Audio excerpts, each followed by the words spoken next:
In the early 13th century, the world trembled under the shadow of a name that still echoes in history. Genghis Khan. The Mongol army swept across Asia with an unstoppable fury, leaving cities in ruins and rivers stained red. After the devastating massacre of Nishapur, where thousands perished in a single day, Genghis Khan turned his gaze toward another ancient city, Hamadan. In Persia, the news spread like wildfire. The people of Hamadan knew what had happened in Nishapur. They knew the cruelty of the Mongols.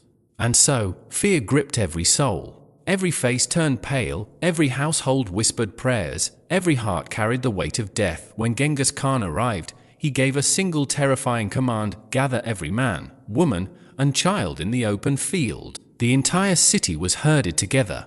Imagine the scene: a vast plain filled with thousands, standing in silence. Mothers clutching their children, elders trembling on their feet, warriors broken without lifting a sword. The silence was so heavy it felt as if time itself had frozen. Then Genghis Khan rode forward. His presence was overwhelming. A man of iron will, his eyes were as cold as the steel of his sword.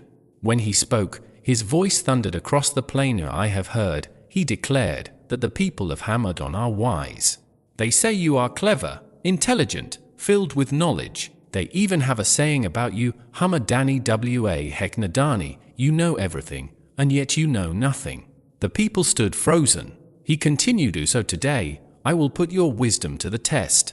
I will ask you one question. If you answer correctly, I shall spare your lives.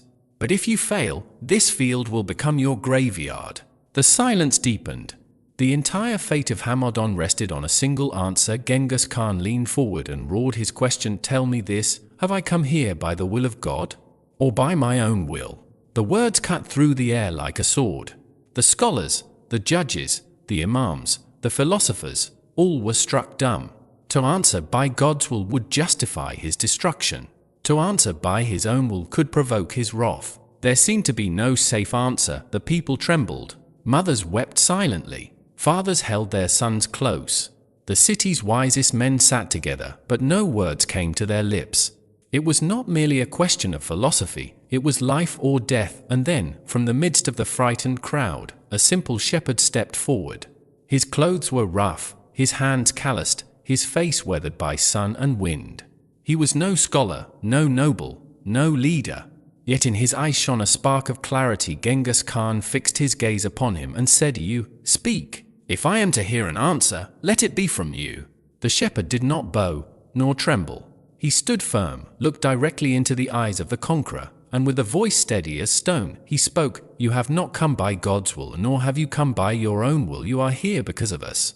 The crowd gasped. The shepherd continued, when we ignored the wise, when we silenced the people of knowledge, when we pushed aside the just, the honest, the capable, and instead, we raised the corrupt, the flatterers, and the fools to positions of power, then men like you became inevitable. You are not a messenger of heaven. You are the result of our own sins, our injustice, and our blindness in leadership.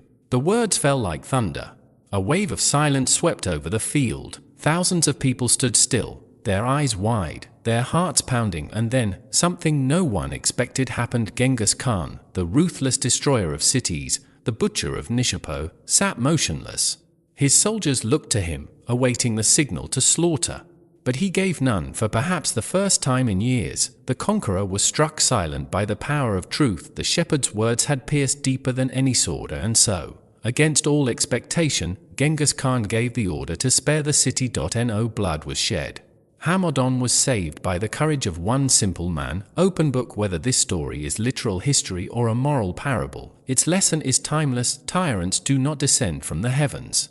They are not born by accident. They rise because nations allow ignorance to lead, corruption to rule, and justice to fade. The shepherd's voice still echoes across centuries, reminding us that the true cause of oppression lies not in the strength of the tyrant, but in the weakness of the people who empower him. This is Biography Plus, stories of history, legends, and lessons that shape our world. If you found this story powerful, remember to like, share, and subscribe, because history is not just about the past. It is about the truths that guide our future.